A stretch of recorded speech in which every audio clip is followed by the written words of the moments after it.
দীর্ঘ প্রতীক্ষার পর কর্মসংস্থানের নতুন সুযোগ পেলেন 4 জন যুবক। খোয়াই পুর পরিষদের উদ্যোগে এক অনুষ্ঠানের মাধ্যমে তাদের হাতে ওয়ার্ড সচিব পদে নিয়োগপত্র তুলে দেওয়া হয়। মঙ্গলবার দুপুরে খোয়াই পুর পরিষদের কনফারেন্স হলে আয়োজিত হয় এই অনুষ্ঠান। সূত্রের খবর, ওয়ার্ড সচিব পদে নিয়োগের জন্য পূর্বে বিজ্ঞপ্তি জারি করা হয়েছিল। রাজ্যের বিভিন্ন প্রান্ত থেকে বহু চাকরি প্রার্থী আবেদন করেন। এরপর স্বচ্ছ নিয়োগ প্রক্রিয়ার অংশ হিসেবে লিখিত পরীক্ষা ও মৌখিক সাক্ষাৎকারের মাধ্যমে যোগ্য প্রার্থীদের বাছাই করা হয়।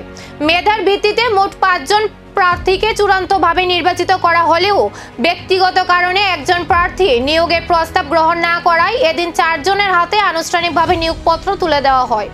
অনুষ্ঠানে উপস্থিত ছিলেন খোয়াই পুর পরিষদের চেয়ারপারসন দেবাশিস নাথ শর্মা, মহকুমার শাসক নির্মল কুমার সহ পুর পরিষদের অন্যান্য আধিকারিকরা।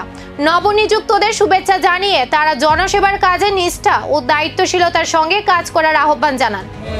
जो एडवर्टीजमेंट निकला था कोविड 2025 अक्टूबर में, उसमें 5 वार्ड सेक्रेटरी के लिए रिक्रूटमेंट प्रोसेस स्टार्ट करना था।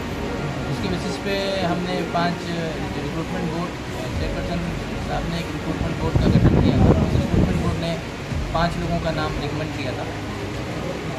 उसी के सिलसिले में आज हमने 4 ऑफर लेटर इशू किए हैं। और एक जो ऑफर लेटर है कि कैंडिडेट जो है उन्होंने भी एफिडेविट फाइल किया था कि due to personal reason she doesn't want to join, तो इसीलिए उनका ऑफर लेटर इशू नहीं किया गया। अभी 4 हमने सर, इसमें लोकल कितने हैं सर? तो सारे तो त्रिपुरा से ही हैं, तो सारे ही लोकल हैं।